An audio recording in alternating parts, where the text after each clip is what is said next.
I get it.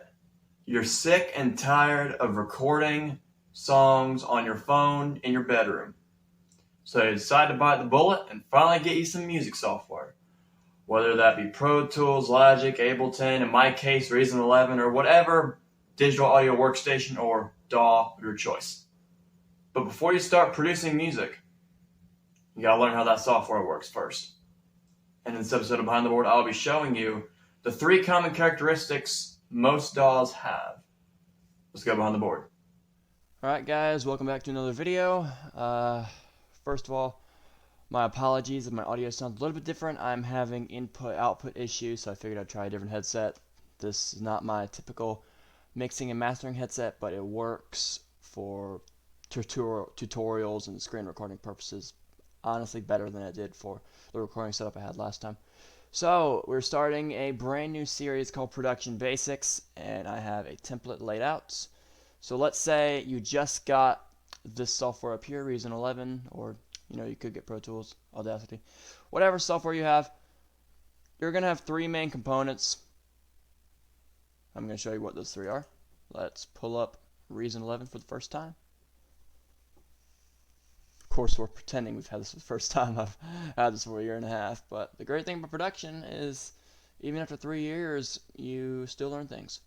All right, what do we got going on here? I'm going to close 2 of these windows. Start with this one. This one's called the sequencer window. We have this grid here. What this grid does is it'll show you tracks. So let's go in here and input tracks. We're going to go to desktop and see episodes 3 and 5. I'm just going to shift click the bass and piano. Should grab all 5 of these. And if I drag and drop over here to the sequencer window, I can kind of place where I want them. I want these at the beginning.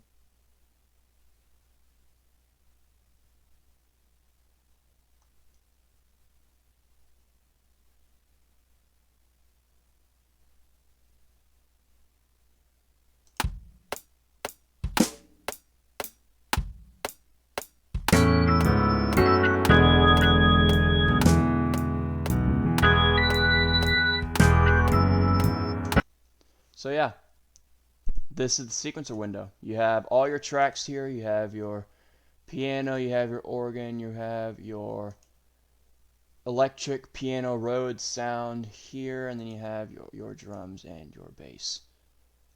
And this down here, this doesn't affect the sound. What this does, it just magnifies the sound waves just so you can see, like if we go into this drum track here, we can see, okay, so we have a beat here, here, etc. It's just an easier way to lay it out. And also, if you want to expand this or shorten it, if you want to get a couple bars in, you can do that too. What other features do we have here? All right, we have this little area down here. We have this, which that's the tempo in beats per minute. It's just like a heartbeat. If your heartbeat is 120, that's 120 beats per minute.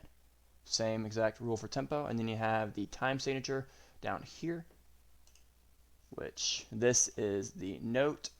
Like quarter note would be 4, half note would be 2, etc. This is the amount of quarter notes per measure. So we have 3 quarter notes in one measure. That 1, 2, 3, 1, 2, 3, going at 115 beats per minute.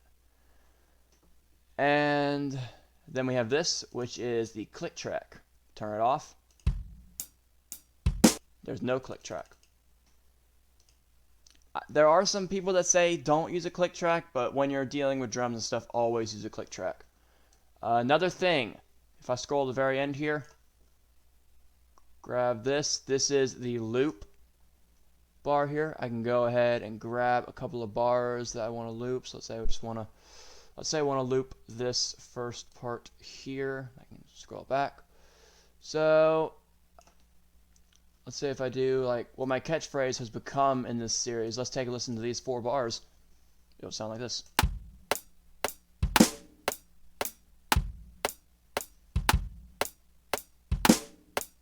It'll loop that because this button right here. I can turn the loop off.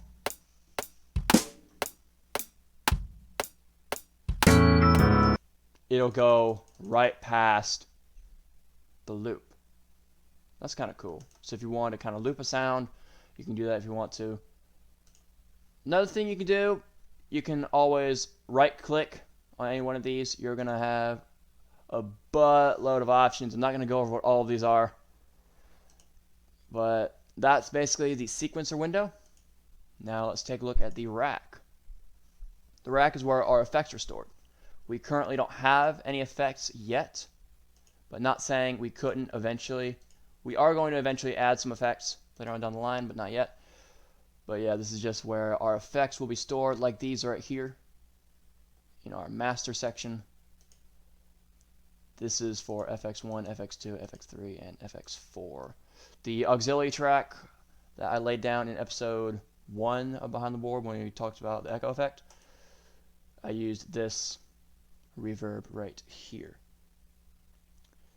So yeah, that's basically the rack. Nothing really fancy yet because we haven't added any effects on here. And I'm not going to add effects in this episode. I'm going to save that for the episode after that. Alright, and what do we have here? The meat and potatoes of how every production is done.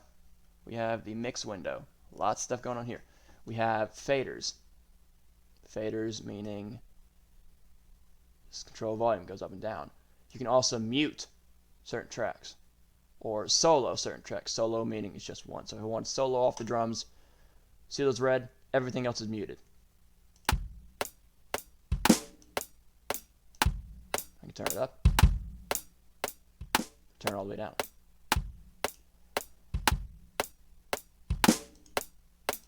That's basically how that works. And also, say I want to reset it, I can go and do that. Reset all channel settings. Now I'll go back to normal. We also have a pan feature here. Just showing you what that is. And I have the auxiliary sends here, 1 through 8. So if I do this, it'll give me some reverb. And then we have some other things. I'll get into later. The main one we're going to be looking at is the EQ later on down the road. And then we have ourselves a little master section here, which if you want me to go further into the mix window, I will definitely do that. But we're not talking about mixing yet. We're just going over what the basic 3 windows that you are going to be looking at whenever you get into a DAW. Your sequencer, your rack, and your mix window.